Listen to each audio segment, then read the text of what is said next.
Partai Nasdem mengatakan sudah ada 5 nama yang menjadi kandidat kuat calon wakil presiden atau cawapres 2024 untuk Anies Baswedan. Diketahui seusai mendeklarasikan mantan Gubernur DKI Jakarta Anies Baswedan sebagai calon presiden atau cawapres 2024, telah banyak manuver politik yang dilakukan Partai Nasdem, termasuk terkait bakal cawapres 2024. Herman Taslim selaku Wakil Sekretaris Jenderal atau Wasekjen Partai Nasdem mengatakan 5 kandidat cawapres 2024 ini bisa dari dalam atau luar partai koalisi. Selain itu lanjutnya, 5 nama kandidat cawapres 2024 untuk Anies Baswedan bisa berasal dari kalangan profesional hingga lintas gender. Ia berharap masyarakat bersabar untuk menanti kehadiran cawapres kejutan dari Koalisi Perubahan untuk Persatuan.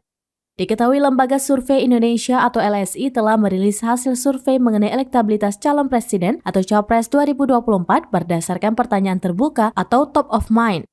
Hasilnya, Anies Baswedan berada di urutan nomor 3. Anies Baswedan memiliki elektabilitas sebesar 13,1%. Sementara Ketua Umum Partai Gerindra Prabowo Subianto berada di peringkat pertama disusul oleh Gubernur Jawa Tengah Ganjar Pranowo.